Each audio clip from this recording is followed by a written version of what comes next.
Hello my wonderful and super ladies. आज मैं आप लोगों के लिए घर और किचन से संबंधित कुछ ज़रूरी टिप्स एंड ट्रिक्स लेके आई हूँ जो कि आपकी डेली लाइफ को काफ़ी ज़्यादा आसान करने वाले हैं और उसके अलावा आपका समय और पैसा दोनों बचाएंगे। होपफुली आपको आज के टिप्स जो ना वो पसंद आने वाले हैं और यदि टिप्स पसंद आए तो वीडियो को लाइक कर दीजिएगा। तो आज का फर्स्ट यूजफुल हैक जो है वो हमारे रोटी को लेकर है। अक्सर बहुत सारी महिलाएं ऐसी हैं जो कि एक टाइम खाना बनाने के बाद दोबारा में 2-4 रोटियां एक्स्ट्रा बना के रख लेती हैं कि जो कि दोपहर में खानी होती हैं।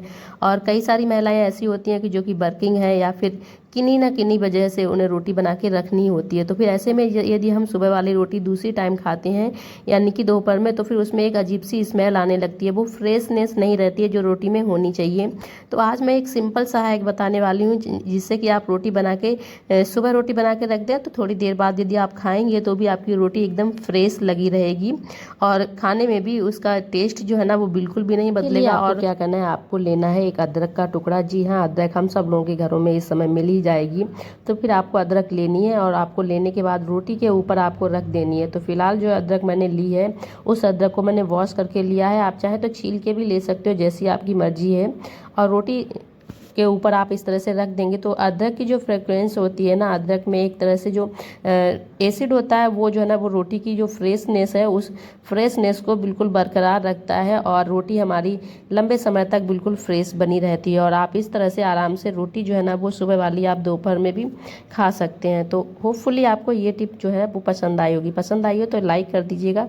नेक्स्ट टिप है कि जब भी हम कई बार खीरे काफ़ी मात्रा में हम ले आते हैं तो थोड़े दिन यदि रखे रहें 6 से 7 दिन तो इस तरह से सूख जाते हैं खीरे। तो फिर इनका आज एक सिंपल सा हैक शेयर कर रही हूँ जिससे कि आपके खीरे बर्बाद नहीं होंगे, क्योंकि सूखने के बाद इनमें ना तो वो टेस्ट रहता है और दूसरा जो है ना वो हमारा खीरा जो है ऊपर वाला पार्ट हमारा ख़राब ही हो गया जिसे हमें काट के फेंकना रहता है। तो आज एक सिंपल हैक शेयर कर रही हूँ जिससे कि आपके खीरे आपको फेंकने नहीं होंगे। तो उसके लिए आपको लेनी है एक बर्तन में बर्फ़ वाला पानी। तो सिंपल सा है, मेरे पास बर्फ़ है। इसका एक टिप और शेयर कर देती हूँ। यदि आपने भी कभी बर्फ़ जमाई है इस तरह से किसी बर्तन में और वो नहीं निकल रही है तो आप सादा पानी में इस तरह से उस बर्तन को रख दीजिए, बर्फ़ वाले को, और उसके बाद आपकी बर्फ़ जो है ना आसानी से निकल जाएगी।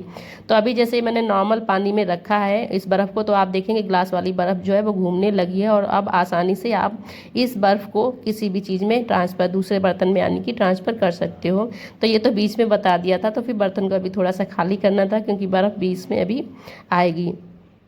अब हमें क्या करना है कि जो हमारे खीरे हैं ना उन खीरों को इस बर्फ़ वाले पानी में डाल देना है।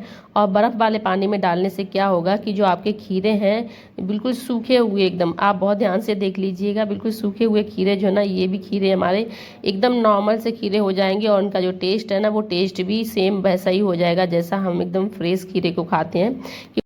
इसके लिए आपको खीरों को बर्फ़ के पानी में थोड़े समय के लिए डिप करके रखना है और उसके बाद आपको देखना है कि हाँ आपके कितने खीरे फूल रहे हैं। और ये फूलने की स्थिति उस पर डिपेंड करती है कि आपके खीरे कितने हद तक सूखे हुए हैं या फिर उनमें कितना पानी जो है ना वो कम की हुआ है। तो अभी मैं इस वाले खीरे को भी डाल देती हूँ क्योंकि नॉर्मल इस तरह से ख़राब ही हो जाएगा वो पड़ा पड़ा, तो ये सीधा सही हो जाएगा तो हम लोग खा लेंगे। तो अभी जो है ना वो 10 मिनट तक मैंने भिगो के रखा तो आप देखेंगे ये वाला खीरा जो है ना ये अपनी नॉर्मल शेप में आना शुरू हो गया है। चूँकि अभी बर्फ़ जो है ना वो भी पूरी तरह से नहीं पिघली है तो फिर इसका मतलब अभी जो है ना इसे भीगने में लगभग मेरे हिसाब से 1 से 1.5 घंटा लग जाएगा।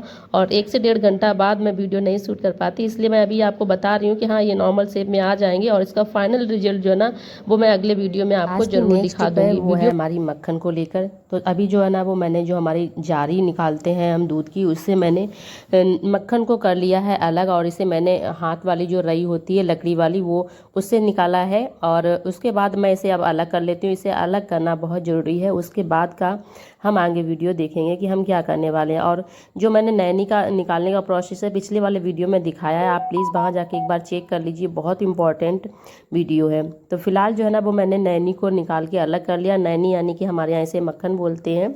और इसके बाद अब हम करते हैं अपनी आगे की प्रक्रिया शुरू।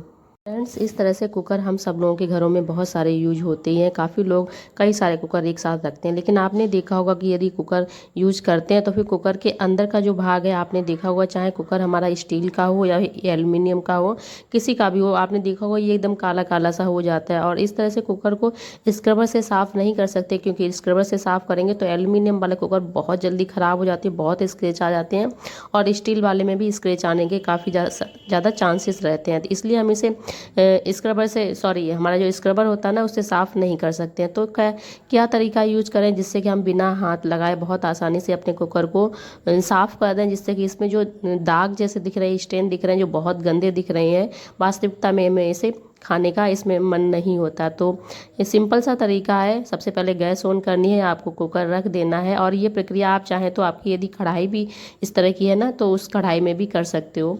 उसके बाद जो हमारी छाछ बची थी नैनी निकालने के बाद में, उस छाछ को मैंने इसमें डाल दिया। उसके बाद में मैंने इसे रख दिया है गैस के ऊपर, और इसमें हम लगाएंगे 1 सीटी। और आप चाहें, यदि आपके पास टाइम है तो आप बिना सीटी लगाए भी इसके काम कर सकते हो, उससे और भी आसान काम होगा, लेकिन थोड़ी सा टाइम लगेगा। तो फिलहाल 1 सीटी लग गई, अब मैंने गैस को बंद कर दिया और सीटी को निकलने का हम लोग करेंगे इंतज़ार। तो इससे क्या होगा आप देख लीजिएगा। सबसे पहले तो जो हमने इसमें छाछ डाली थी वो एकदम देखो फट गई है। बहुत सारे लोग जो हमारी नैनी निकलती है उसके बाद जो छाछ रह जाती है उसका पनीर बनाते हैं, तो ये पनीर बनाने की भी एक तरीका है, आप इस तरह से बना सकते हो, इसे छान सकते हो, बट मुझे ये हाइजीनिक नहीं लगता, इसलिए मैं नहीं खाती हूँ। तो फिलहाल हम अपने टॉपिक पे आते हैं। तो इसमें मैंने क्या बताया कि इसे मैंने उबाल दिया है। उबालने के बाद आप देखेंगे ये फट गया, इसे हमें निकाल के कर देना है अलग। अब क्या करना है कि जो हमारा कुकर है ना ये अभी काफ़ी गर्म है, और इसमें अभी आप सोच रहे हैं इसका कोई फ़ायदा नहीं हुआ, लेकिन फ़ायदा हुआ है।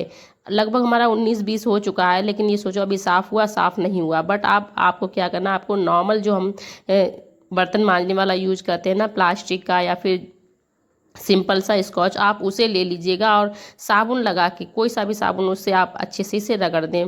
मुश्किल से आपको 10 से 20 सेकंड आप रगड़ेंगे और आप देखेंगे अंतर, बिल्कुल आप साफ अंतर देख सकते हो। बिल्कुल साफ़ हो गया है, बिल्कुल भी मेहनत नहीं लगी, और एकदम बहुत अच्छे से साफ़ हो गया। और साफ़ होने का कारण आप जानते हो, जो हमारी छाछ होती है यानी कि वो एक तरह से मट्ठा जैसा, जब फट जाता है तो मट्ठा जैसा हो जाता है, और उसमें होता है एसिड, और एसिड जो होता है वो एकदम से ही बर्तन को क्लीन कर देता है। और ये प्रोसेस आप लोहे वाली कढ़ाई में भी यूज कर सकते हो, स्टील के आपके पैन हैं या फिर और भी चीज़ें हैं इस तरह की जो कि आपकी मतलब इस तरह से काली हो चुकी हैं, एकदम गंदी सी दिख रही हैं, आप उनमें ये वाला तरीका यूज करिएगा और एकदम बहुत अच्छे से साफ़ हो जाती हैं। और यदि आप सीटी नहीं लगाएंगे, ऐसे ही यदि खौलाते हैं तो खौलते खौलते ही साफ़ हो जाता है।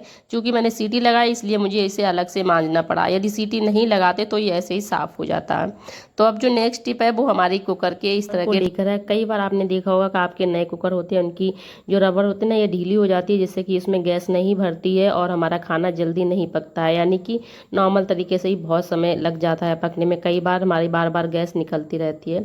तो सिंपल सा हैक है, आप क्या करिएगा, आप बर्फ़ का पानी ले लीजिएगा और उसमें इस रबड़ को डाल दीजिएगा लगभग 15-20 मिनट के लिए। इससे रबड़ सिकुड़ जाएगी, उसके बाद आराम से आप इसे यूज कर सकते हो। तो फ्रेंड्स, आप ये कहोगे कि हम नई रबड़ क्यों नहीं ला सकते। कई बार ऐसा होता है कि हमें अभी काम करना है, खाना अभी बनाना, और अभी ऐसी रबड़ होगी तो तुरंत तो मार्केट नहीं जा सकते ना। कई बार ऐसी स्थितियाँ आ जाती है जब हमें इन तरह के हैक की यूज करना पड़ता है।